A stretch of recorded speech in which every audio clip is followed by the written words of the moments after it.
오늘 이 시간은 회복을 위한 기도라는 제목을 가지고 말씀을 함께 상고해 보기로 원합니다. 본문 7절에 만군의 하나님이여 우리를 회복하여 주시고 주의 얼굴에 광채를 비추사 우리가 구원을 얻게 하소서. 이 시편은 다름 아니라 회복을 간절히 바라는, 정말 하나님 앞에 회복을 간절히 구하는 그런 시편임을 알 수 있습니다. 오늘 이 말씀을 통해서 개인의 신앙이 회복되기를 원하고, 가정들이 회복되기를 원하고, 우리 자녀들이 회복될 수 있기를 소망합니다. 오늘 본문을 통해서 우리는 크게 네 가지로 살펴보기를 원하는데요. 첫 번째, 1절부터 3절까지 말씀을 통해서 하나님이 어떤 분이신지를 구체적으로 알고 간구할 수 있기를 소망합니다. 오늘 본문 말씀에 살펴보기 전에 우리가 한 가지 생각해 볼 것이 있습니다. 우리는 언제 흔히 하나님 앞에 이렇게 말합니까? 하나님, 나에게 귀 좀 기울여 주세요. 언제 우리는 그렇게 기도합니까? 하나님, 나에게 귀 좀 기울여 주세요. 언제 그렇게 말합니까?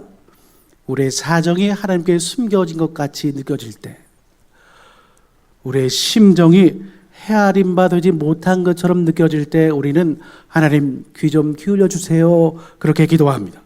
또 우리는 언제 빛을 비춰달라고 간구합니까? 길을 잃어버렸을 때입니다.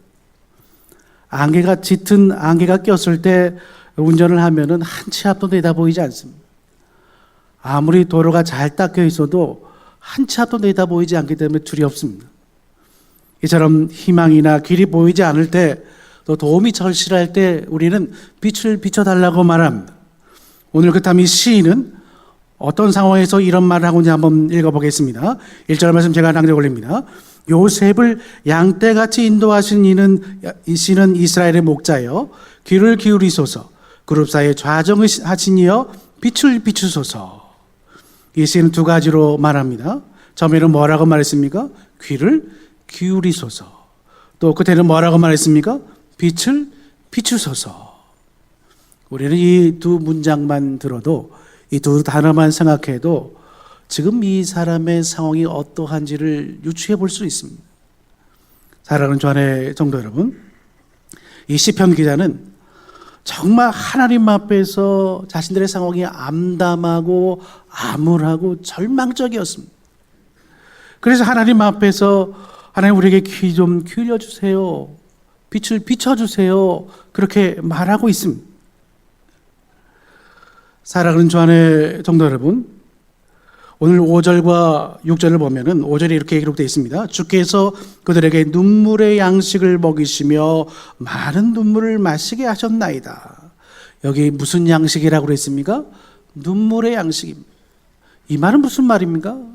진짜 눈물을 양식으로 삼았단 말입니까? 아닙니다. 얼마나 많이 울었던지, 밥 먹을 때도 울고 잠자기 전에도 울고 일어나서도 울고, 얼마나 많이 울었더니 눈이 팅팅 부었습니다. 얼마나 많이 울었던지 눈물의 양식이라 표현합니다. 하나님, 우리가 많은 눈물을 먹었습니다. 많은 눈물을 마셨습니다. 또 6절에는 뭐라고 말합니까? 우리를 우리 이웃에게 다툼거리가 되게 하시니 우리 원수들이 서로 비웃나이다. 틈바구니 끼어서 이리 치고 저리 치어서 정말 괴롭고 너무 괴로웠다, 그런 말입니다. 그러므로 시인은 뭐라고 말합니까? 하나님, 귀 좀 기울여 주세요. 제 형편에 귀 좀 기울여 주세요. 또 저희에게 제발 좀 빛을 비춰주세요. 그렇게 기도하는 것이 바로 오늘 본문의 시편이 되겠습니다. 그렇다면 이 같은 시인의 호소가 제대로 상달되려면 무엇이 필요하겠습니까? 하나님에 대한 분명한 신앙 고백입니다. 사랑하는 주안의 성도 여러분, 우리도 제대로 하나님 앞에 우리의 간구를 올려드리려면 하나님 앞에 제대로 신앙 고백할 수 있기를 소망합니다. 여러분 생각해 보십시오. 하나님이 누구신지를 알아야, 하나님이 어떤 일을 해주신 분인지 알아야 우리가 조목조목 아뢰고 하나님께 간절히 기도하지 않겠습니까? 오늘 본문도 마찬가지입니다.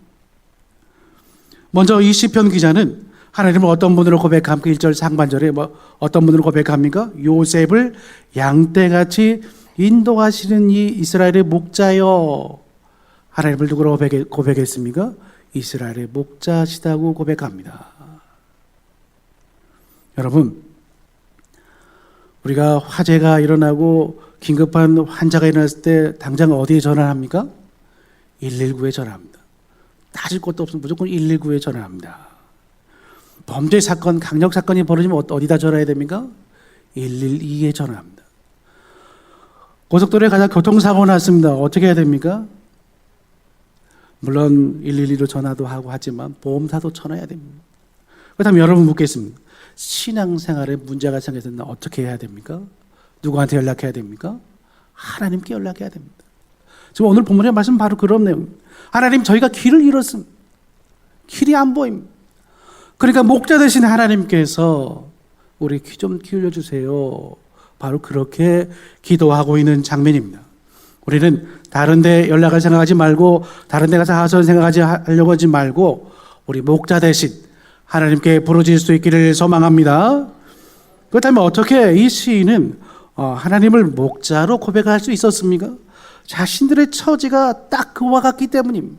마치 길을 잃어버린 양떼와 같이 느꼈기 때문입니다. 그래서 이 상황에서 제일 필요한 것은 무엇입니까? 길 잃은 양에게 목자입니다. 여러분, 그럼 우리는 우리의 영적인 현주소를 분명히 깨닫고 하나님 구체적으로 우리의 목자가 되어달라고, 우리의 길을 인도해달라고 그렇게 기도하며 간구하며 나아갈 수 있기를 소망합니다. 또 1절 중반절을 보면 하나님을 또 어떤 분으로 고백하고 있습니까? 그룹 사이에 좌정하신 이여. 하나님을 어디에 앉으신 분이시라고요? 그룹 사이에 좌정하신 분이다. 그렇게 기록합니다. 여러분, 그룹 사이는 무엇을 가리킵니까? 물론 하나님의 보좌를 가리키는데 특별히 지성소에 있는 이 속죄소를 가리킵니다. 성소 안에 가장 안쪽에 지성소라는 방이 있는데 거기 보면 유일한 성물이 하나 있습니다. 그것은 무엇입니까? 법궤가 있고 법궤 뚜껑에 해당되는 문이 속죄소입니다. 근데 속죄소를 자세히 보면 양쪽에 그룹 한 마리 하나씩 둘이 서로 마주 보면 날개를 펴고 있습니다. 이 그룹 사이가 바로 하나님의 임재 장소입니다. 구약 성경을 보면 이 그룹 사이에서 하나님께서는 무슨 일을 해주셨습니까? 백성들을 만나 주셨습니다.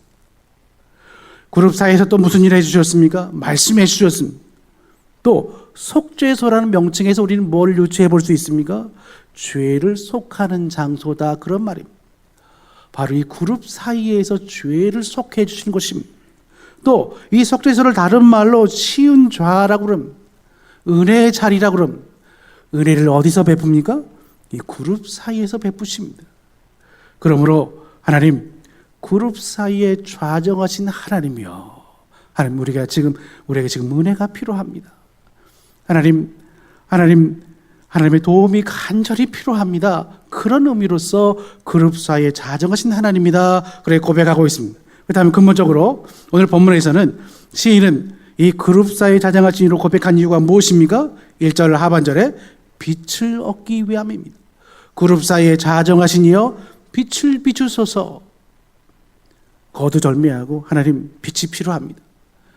저희 가정에 지금 빛이 필요합니다. 저희 개인의 심령에 빛이 필요합니다. 우리의 삶 가운데 빛이 필요합니다. 그룹 사이에 좌정하신 이여 우리에게 빛을 비춰주소서.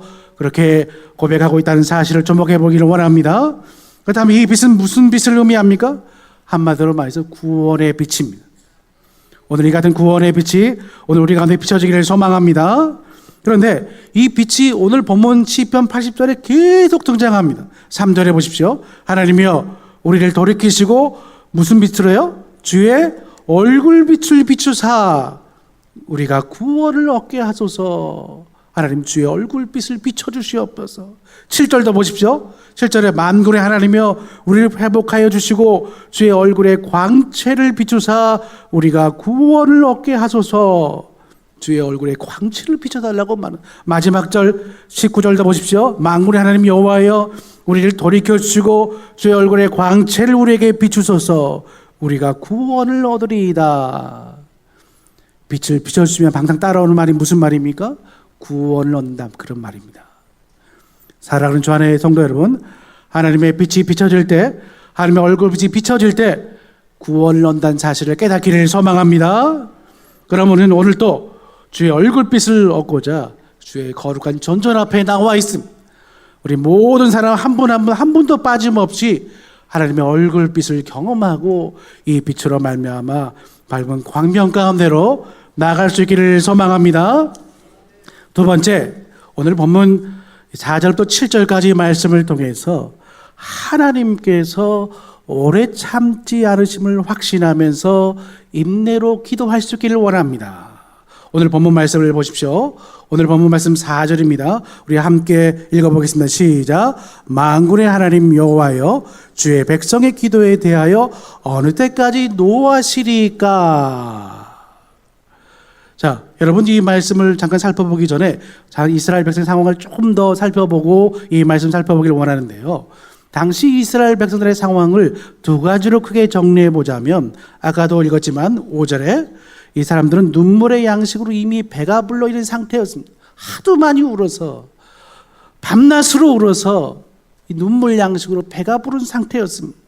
또 6절에 의하면 이 다툼거리가 돼서 마음이 처참하게 무너졌습니다.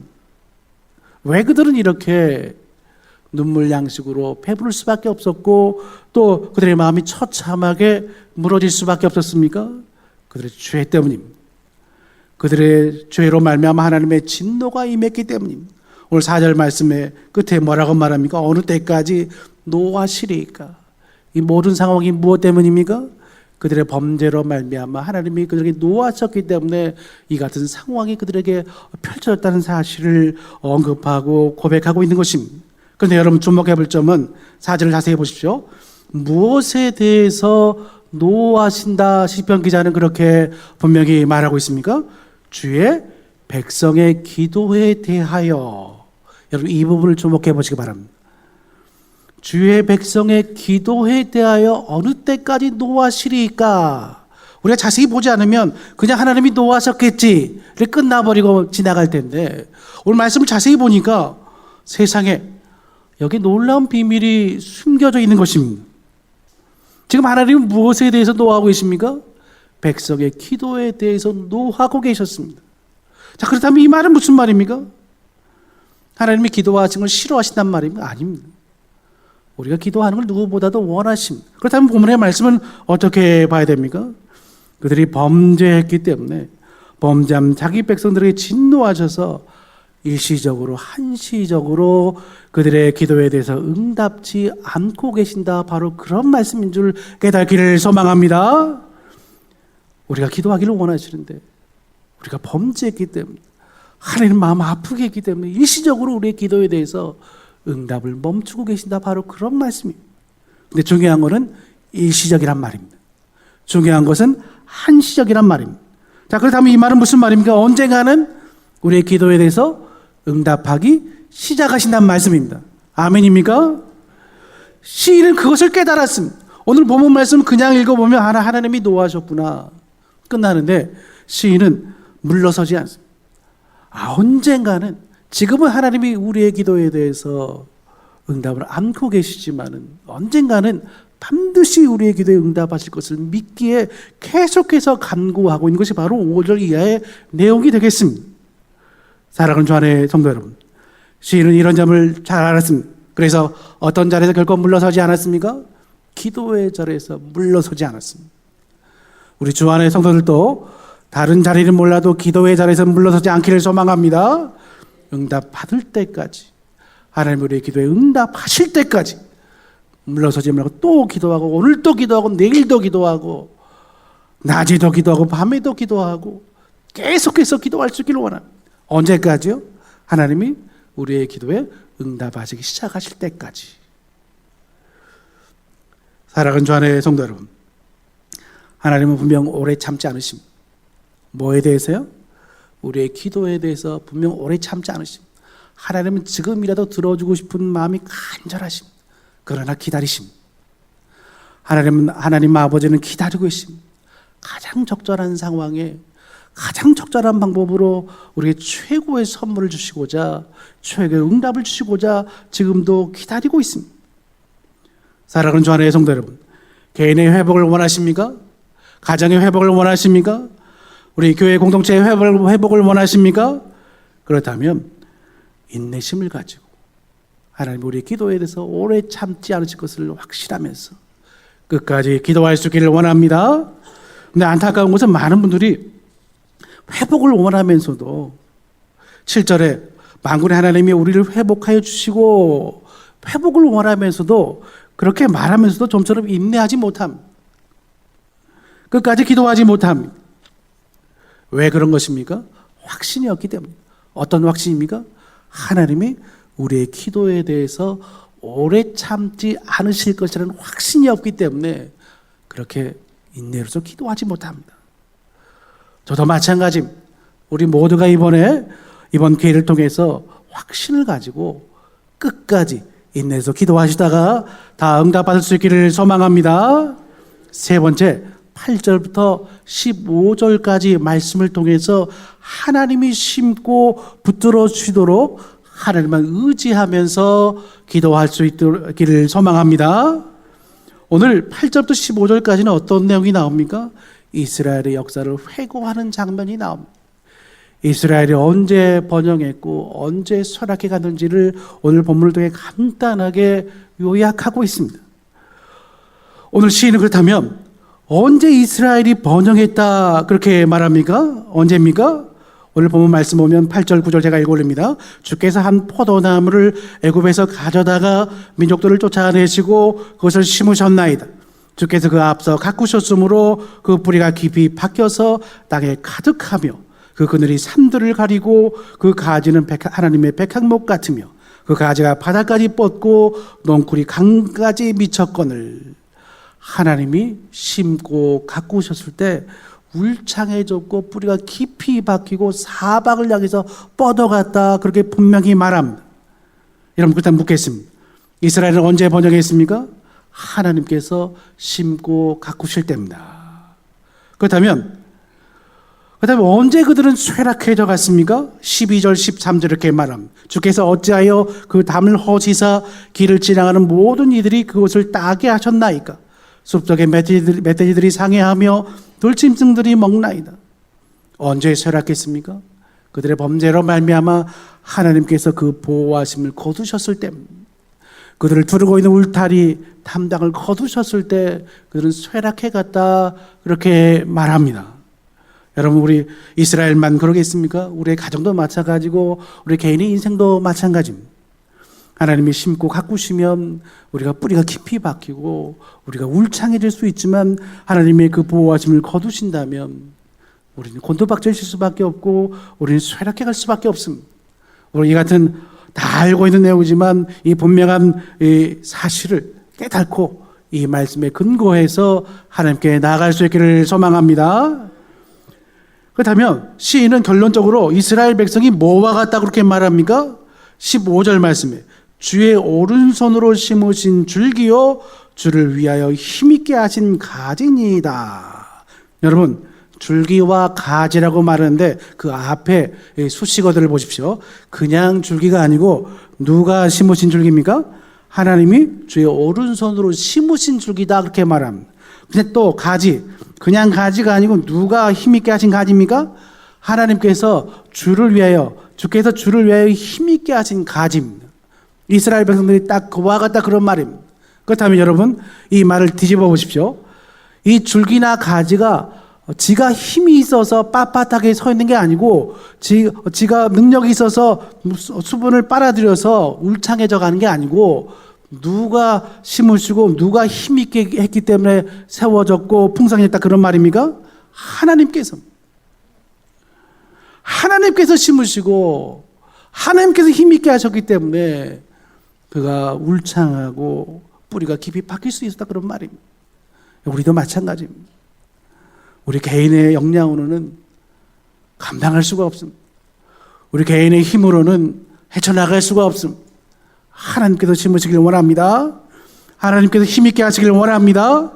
우리 개개인마다 오늘 이 시간에 하나님께서 일일이 힘있게 하시고 또 심으시고 뿌리 박히게 하시고 뻗어나가게 하시는 하나님의 놀라운 복들이 오늘 우리 가운데 임할 수 있기를 소망합니다. 자, 그런데 상황이 이런 사실을 이스라엘 백성이 알아야 되는데 이걸 모르고 어떻게 했습니까? 하나님을 등지고 떠난 것입니다. 자신들의 힘만으로만 뿌리내리려고 했습니다. 자신들의 힘만으로만 번영하려고 하다 보니까 결국 안 되고 쇠락하고 하나님의 진노로 망하여 갔다는 것이 바로 이스라엘의 역사입니다. 사랑하는 주 안의 성도 여러분, 오늘도 우리는 이런 정확한 사실을 알고 여기에 근거해서 그 다음에 14절의 기도가 이도처럼 우리의 기도할 수 있기를 원합니다. 14절 읽어보겠습니다. 다 같이 시작. 만군의 하나님이여 구하옵나니 돌아오소서. 하늘에서 굽어보시고 이 포도나무를 돌보소서. 아멘. 14절과 15절 연결하면 이런 기도. 하나님, 저희는 하나님이 심으셨습니다. 하나님께서 힘있게 하셨습니다. 그러니까 하나님 저희에게 돌아오셔서 저희를 굽어보시고 하나님 돌보아 주시옵소서. 그럴 때 계속해서 회복될 수 있고 성장해 나갈 수 있고 다시 번영할 수 있습니다. 바로 그런 기도가 바로 14절과 15절의 기도입니다. 사랑하는 주 안의 성도 여러분, 오늘도 우리는 다른 것 구할 게 아니라 하나님 우리에게 돌아오셔서 우리를 굽어보시고 우리를 돌봐달라고, 우리를 다시 심으시고 우리 힘있게 해달라고 그렇게 간절히 기도하며 나갈 수 있기를 소망합니다. 네 번째, 17절부터 마지막 19절까지는 오직 주님만 바라보고 떠나지 않겠다는 결단이 필요합니다. 사랑하는 주 안의 성도 여러분, 문제에 있는 사람의 특징은 항상 그의 시선이 문제에 꽂혀 있다는 사실입니다. 여러분, 지금 당장 문제를 만난 사람은 항상 그 얘기만 합니다. 한번 대화를 나눠보십시오. 지금 어떤 일이 생긴 사람은 이야기를 나누면 계속 그 얘기만 합니다. 왜요? 그의 시선이 그 문제에 정확하게 꽂혀 있기 때문입니다. 그것밖에 안 보이지 않습니다. 이게 전부고 이것 때문에 금방 다 쓰러질 것 같고 이것 때문에 다 망할 것 같습니다. 그런데요, 문제를 극복해가는 사람은 물론 그들도 처음에는 문제의 시선이 꽂히지만은 문제를 극복해가는 사람은 시선이 옮겨져 갑니다. 누구에게래요? 하나님께로, 예수 그리스도께로 옮겨갑니다. 17절 한번 읽어보겠습니다. 다 같이 시작. 주의 오른쪽에 있는 자, 곧 주를 위하여 힘있게 하신 인자에게 주의 손을 얹으소서. 아멘. 보십시오. 지금 시인의 시선이 누구에게로 옮겨갔습니까? 주의 오른쪽에 있는 자, 하나님 오른쪽에 있는 자, 하나님을 위하여 힘있게 하신 인자에게 주의 손을 얹으소서 그렇게 말합니다. 그 다음 여러분 묻겠습니다. 주의 오른쪽에 있는 자는 누굽니까? 예수님입니다. 예수님을 바라보기 시작합니다. 사랑하는 주 안의 성도 여러분, 문제만 바라봤을 때는 탄식과 절망과 한숨만 나오지만 그 시선을 이제 옮겨서 하나님 보좌 우편에 계신 예수님을 바라보기 시작했을 때 희망이 보이기 시작하고 회복의 이 서망이 떠오르기 시작한 것입니다. 사랑하는 주 안의 성도 여러분, 그러고 보니까 시인만 그런 게 아니고요, 신구약의 많은 믿음의 선진들이 그들이 예수님을 바라봤던 것을 알 수 있습니다. 다윗의 시편에도요, 자신의 늘 오른편에 계신, 자신과 늘 동행 가신 예수님을 바라보면서 그렇게 찬양했고요. 다니엘도 마찬가지고 수많은 선지자들이 예수님을 주목했습니다. 하나님의 구원자를 주목했습니다. 그러니 여러분, 우리도 누구를 주목해야겠습니까? 우리도 하나님의 구원자 예수 그리스도를 주목할 수 있기를 소망합니다. 그럼 다시 읽어보겠습니다. 17절. 주의 오른쪽에 있는 자, 곧 주를 위하여 힘있게 하신 임자에게 주의 손을 얹으소서. 우리의 기도가 그와 같이 되기를 소망합니다. 더 이상 세상이나 문제 바라보지 말고 주님 바라보기를 소망합니다. 주님으로 시선이 옮겨갈 수 있기를 원합니다. 아직도 문제 가운데 있다면, 이 예배당에 들어오실 때는 아직도 문제 가운데 시선이 꽂혀 있었다면 우리 시선이 점차 옮겨져서 주님 바라보고 주님 바라보면서 문제를 극복해 나갈 수 있는 저와 우리 모두가 될 수 있기를 소망합니다. 그렇다면 바라보고만 끝나면 됩니까? 안 됩니다. 그 다음에 중요하죠. 18절에 그리하시면 우리가 주에게서 물러가지 아니하오리니, 바라보고 끝날 게 아니고 한 걸음 더 나아가서 결단해야 됩니다. 아멘이십니까? 결단할 수 있기를 원합니다. 두 가지 결단이 나옵니다. 하나는 무엇입니까? 물러가지 않겠다는 결단입니다. 하나님, 내가 무슨 일이 있어도, 얼마나 하나님의 기도 응답이 더디어도 물러가지 않겠습니다. 어디에서요? 예배의 자리에서. 어디에서요? 기도의 자리에서 물러나지 않겠습니다. 하나님, 두고 보십시오. 내가 무슨 일이 있어도 이 예배의 자리에서 떠나지 않겠습니다. 그러니까 반드시 응답해 주십시오. 회복시켜 주십시오. 그런 강고한 결단을 가지고 하나님께 기도 자리에 계속해서 남아있었던 것입니다. 또 18절 하반절을 보면 어떤 결단입니까? 우리를 소생하게 하소서, 우리가 주의 이름을 부르리이다. 주의 이름을 부른다는 말은 단순히 하나님하고 부르고 끝난다는 말이 아닙니다. 구약에서 보면 주의 이름을 불렀더라, 이 말은 언제 가장 쓰이냐면 하나님께 제단을 쌓고 여호와의 이름을 불렀더라, 그렇게 그런 아브라함이나 믿음의 족장들의 기사에 많이 나오는데요. 주의 이름을 부른다는 말은 하나님을 예배한다는 말입니다. 여러분 생각해 보십시오. 오늘 예배를 보십시오. 하나님의 이름을 안 부르고 진행되는 예배 순서가 있긴 있습니까? 신앙 고백 어떻게 시작합니까? 전능하사 천지를 만드신 하나님 아버지. 주기도문 어떻게 시작합니까? 하늘에 계신 우리 아버지. 우리 장로님 나와서 기도를 했습니다. 누구부터 부르고 시작합니까? 하나님 부르고 시작합니다. 통성으로 기도도 마찬가지입니다. 주여, 그렇게 시작합니다. 우리 할렐루야가 찬양했습니다. 주의 이름 안 부르고 찬양이 가능합니까? 아님. 우리 모든 예배 순서가 주의 이름을 부릅니다. 그러니까 우리가 주의 이름을 부르리이다, 이 말은 내가 무슨 일이 있어도 하나님을 예배하겠습니다. 내가 어떤 상황에 있어도 이 예배의 자리를 지키겠습니다. 그런 결단이라는 사실을 여러분 정확하게 깨닫기를 소망합니다. 그러므로 우리는 지금 진정한 회복을 구하고 있다면, 회복을 구하신다면 우리는 결단할 수 있기를 원합니다. 첫 번째 어떤 결단이라고요? 무슨 일이 있어도 물러나지 않겠다는 결단입니다. 또 두 번째 무슨 결단이라고요? 하나님의 이름을 부르면서 예배하겠다는, 절대로 예배의 자리를 떠나지 않겠다는 결단을 할 수 있는 이 주일 시간 될 수 있기를 소망합니다. 그러므로 결론입니다. 이 시편 기자는 목자로 고백하십니다. 그룹 사이의 좌정신 하나님을 고백하면서 귀 좀 기울여주세요. 그리고 빛을 비춰주세요. 그렇게 처음부터 끝까지 빛을 비춰달라고, 주의 얼굴빛을 비춰달라고 그렇게 고백하며 그렇게 나아가고 결론은 결단으로 끝났습니다. 오늘 우리도 우리의 고백도 그와 같이 되기를 원하고 그렇게 간절히 기도할 수 있기를 원합니다. 우리 네 가지 가지고 통성으로 잠깐 짧게 기도하기를 원하는데요. 우리 첫 번째, 하나님이 어떤 분이신지를 구체적으로 알고 기도해달라고. 그다음 두 번째, 하나님이 우리의 기도에 오래 참지 않으실 것을 확신하면서 인내로 기도하게 해달라고. 세 번째, 하나님 심고 붙들어 주시도록 주만 의지하며 나아가는 기도 시간 되게 해달라고 기도하고. 네 번째, 그리고 주님만 바라보고 떠나지 않겠다 결단하며 기도하게 해달라고 우리 반주해 주시고요. 우리 통성으로 짧게 통성으로 기도한 다음 제가 기도하고 마무리하겠습니다. 우리 통성으로 합심하여 기도합니다.